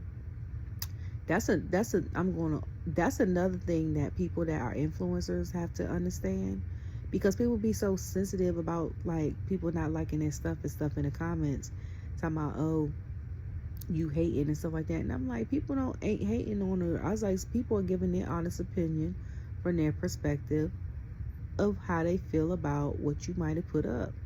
I was like, that don't mean they don't like your other stuff that you done, or that don't mean that they don't like you. They just don't like what you're doing. I'm like, okay, and that's okay.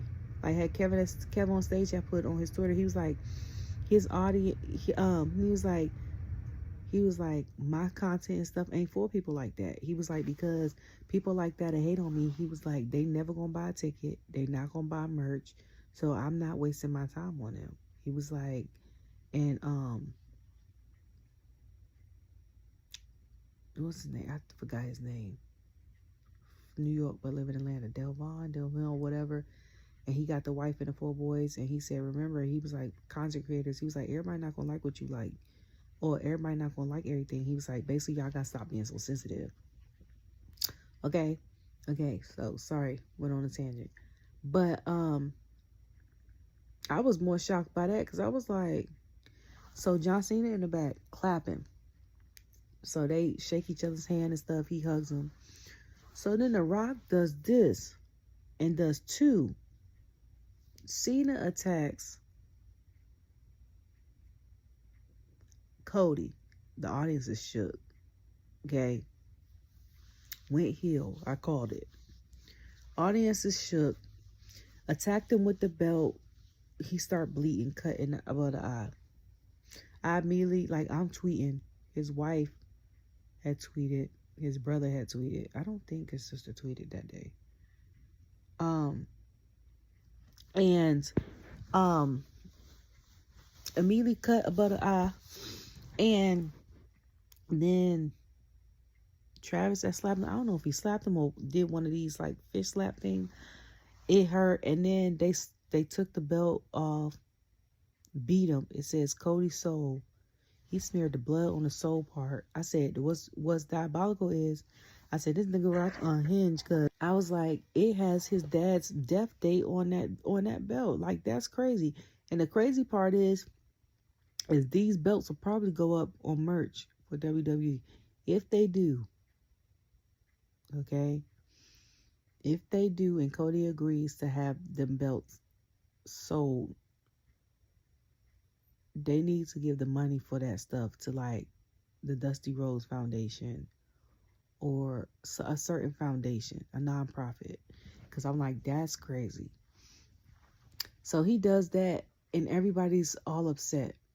The person that's in denial the most, I think, was R-Truth. Like, about it's AI generated, because you know John Cena's his childhood hero. First of all, I was like, all the years that he decided, everybody thought he was going to go out regular John Cena. I said, his last year he decided to go heel. What a twist of events. I was like, that's what I'm talking about. Third of all, I said, there's no way in hell he's losing there's no way in hell he's losing Mania.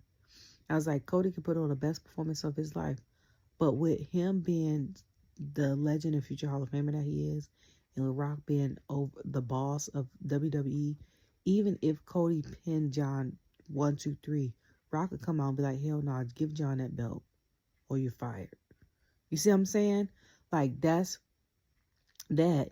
And then I was like, I can't wait for Monday. Not because of the Sami situation, if he's going to be there. And Liv's going to bring that up with the Judgment Day with the girls and stuff.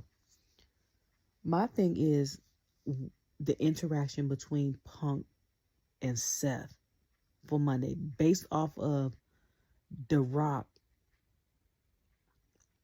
and Cody's situation. Because now Punk is probably going to say something like, you helped this man win. And he turned on a friend of both of them.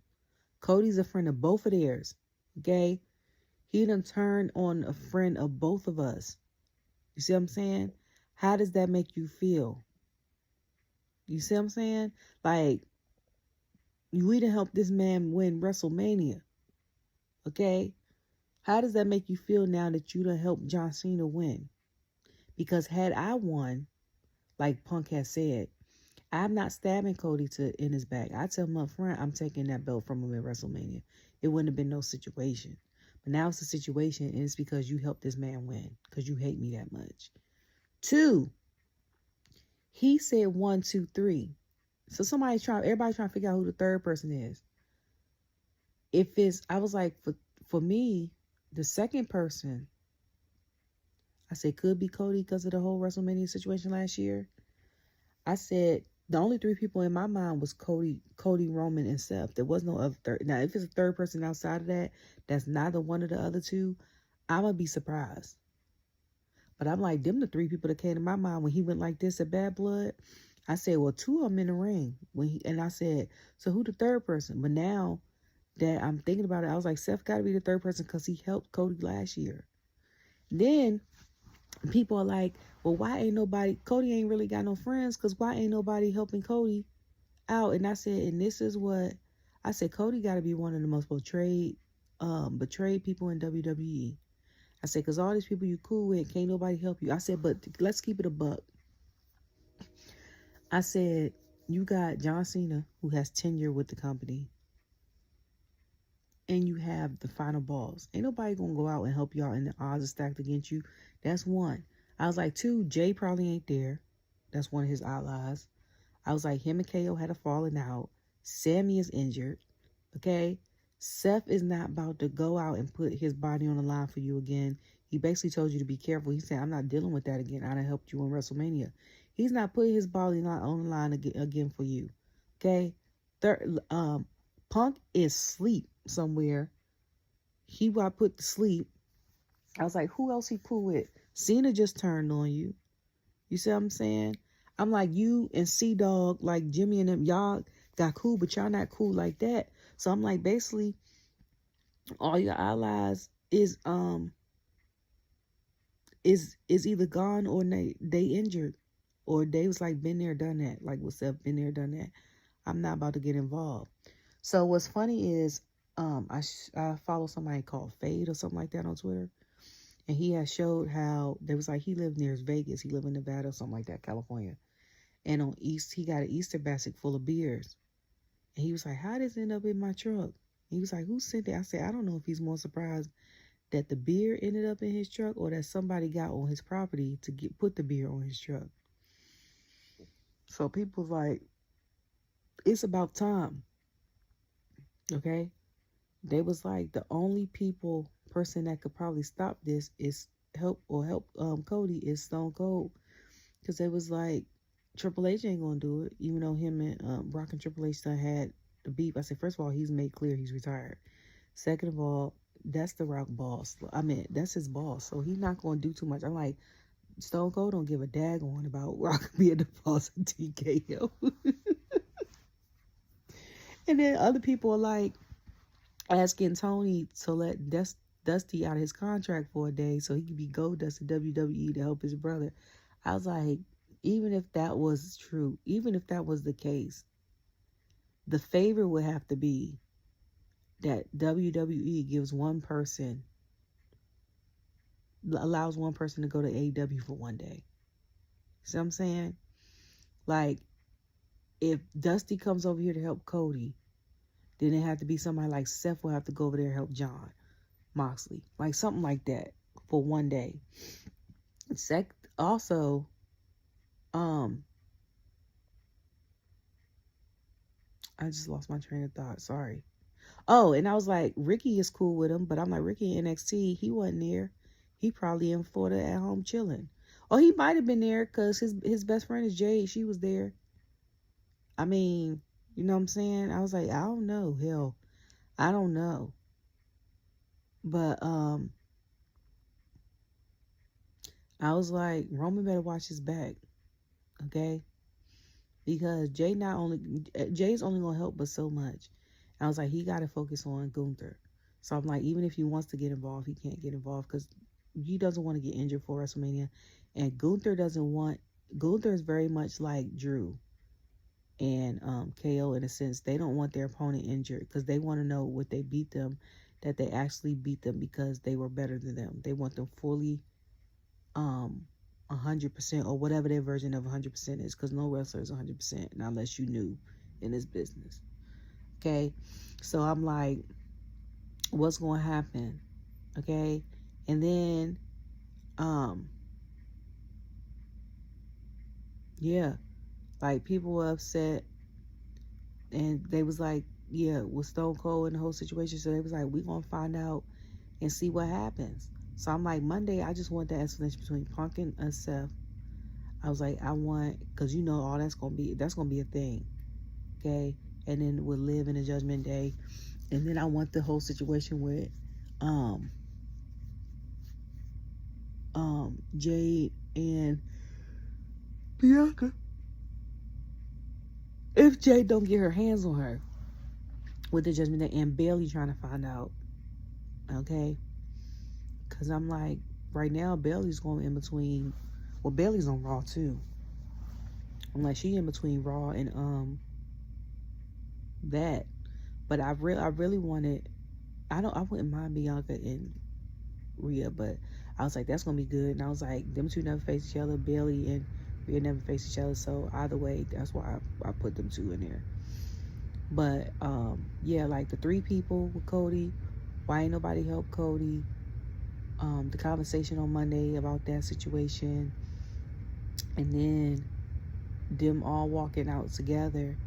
And I was like, I'm not shocked that the whole Soldier Soul thing. I said, I'm shocked at like him cussing at him, for one. Two, I know backstage, you know, kayfabe and stuff, they hug and stuff, because they show on the cameras, they be like, don't be acting like you trying to hold your spine, that you're not happy to see me, and they hug and stuff like that, like they do John and The Rock. They're real cordial stuff. But I'm like, ring wise, because my brain is separating the two. I can separate the two. I never thought I'd see the day when Cody and Rock had teamed up, and the memes are hilarious. Because one meme said,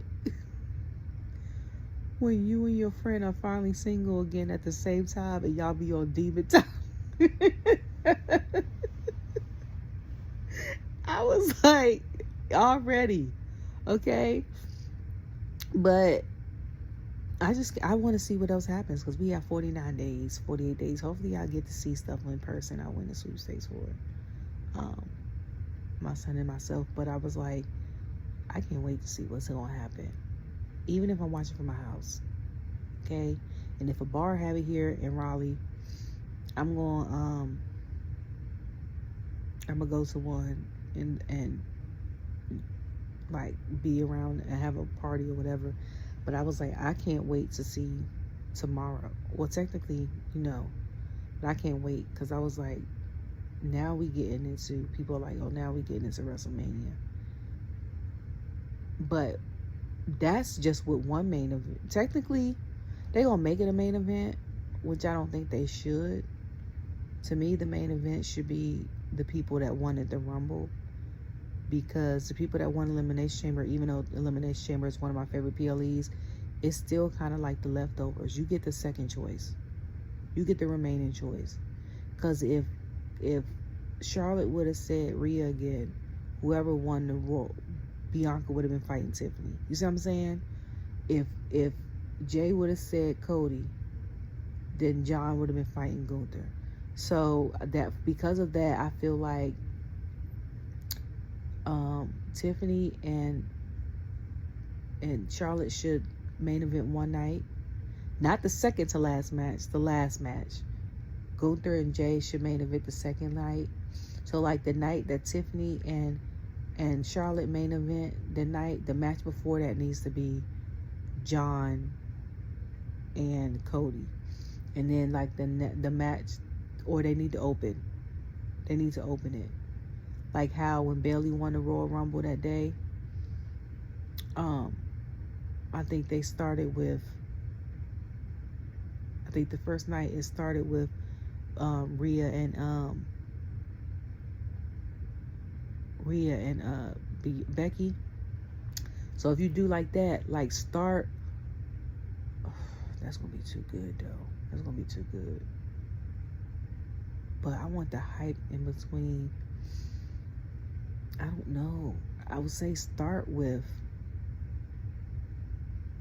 John and Cody, and then end with the girls. And then the second night start with Rhea and Bianca, and then end with Jay and Gunther. Like the WrestleMania people, the people that won Elimination Chamber should either start each night of Royal Rumble like they did last year, or they need to be the second to last match. But we've been on the road to WrestleMania. I don't know what people are talking about. I know as far as the tag teams we have, what a guys for SmackDown. I don't know about nobody else, but I know the men's SmackDown, we've been on the road to WrestleMania. Gunther and Jay, okay. Tiffany and Charlotte. But that's because y'all know the last couple years, outside of like the main event, I've been looking forward to like the tag team matches, like that ladder match they had last year with both of them when they separated them, and then the jump with the faction of the Pride versus the Final Testament. Also, shout out to Karrion Kross, because he was like, I done called it. He said, I knew something was off with John a year or two ago. He had showed like old footage of him, watching him in the background. And then he had said something about, like, he's the one who started putting the cracks in Bloodline, because he put that clock in the thing and stuff like that. He was like, and all I wanted the New Day to see was a new day. And I was like, with Karrion Kross in the past 3 years, we done got the Bloodline splitting up. We done got AJ done went on a fighting rampage for a little bit. He was healed for a second. I said, because he even left the OC. Was like pissed that the OC for not helping him, even though Michin ran there by his side. I was like, then we had, because of him, we done had Shinsuke being crazy as hell. Okay. And we done had Drew going on this tangent, how it's everybody's fault and being heel. And we done had New Day turn heel. It's like everything he touches, people get this awakening, and then they go heel. Okay. And I liked what Rock said when he said, asked him what was the final boss, the heel or the face. And he said, we're in a day and age where I could be loving and be a face, and then the next second I could be a heel. And I was like, people call them in-betweeners. I call them anti-heroes, because I was like, you love them. Some people love them. Some people love to hate them. I was like, or they're the person of a heel, but people supposed to be booing, but they cheering and stuff like that. Kind of like with Street Profits. Street Profits very much is giving heel these past couple weeks, but because we love them so much, they can still be heels, but people won't cheer for them, just like they did with the Bloodline. Heels are people that are like hated, like how a lot of people don't like Logan, so they boo him, or people that have done something real wrong to somebody that they love, like beloved, like how Dom attacked Ray. He got that real loud boo. And then on top of that, he was with Rhea. And then he cheated on Rhea with Liv. Got an even bigger boo. It was like, how you out heel your heel? Like, stuff like that. But other than that, most people like. But, PLE 10 out of 10. 10 out of 10. 10 out. If I get 11 out of 10, it will be 11 out of 10. But I'm also biased because it's one of my favorite 3 PLEs of the year. Okay, if we still had Hell in the Cells as a PLE, I don't know if that was a main PLE or just matches. But, and people have been saying the last couple days, like, what about a tag team elimination chamber thing? And I said, ooh, my eyes lit up, because y'all know I'm here for the tag team and the factions, and for the girls. Okay. But the next couple weeks gonna be interesting, like I said. So I just can't wait. I'm about to go to bed. I done had the bonnet on forever. Y'all be safe out here. Don't let this weather get y'all sick, because I think it's trying to get me sick. But I rebuke that, because how it be snowing 2 weeks ago, 70s last week, and then today is 30-something degrees outside. Like, North Carolina is bipolar as hell with this weather. It's always like this in February though, because they don't know if it wants to be hot or cold, and then March comes and it's like No more cold. It might be a little chilly, but it's not like freezing temperatures. Like right now it's 30 something, I think. But y'all have a good night and good day. Take care of yourself. Even if that means not talking to people for a while, because you need to decompress everything and sort out your feelings because you've been helping everyone else.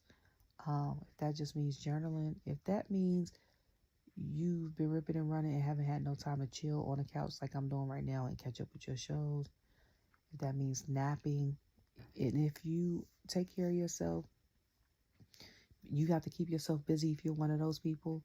Make sure you take care of yourself by staying hydrated, eating, and staying rested. If that's what you like to do, is keep yourself busy and nobody's making you do that, make sure you get them 3 things done so you won't burn out and crash out while you keep going. Anyways, love you all. Bye.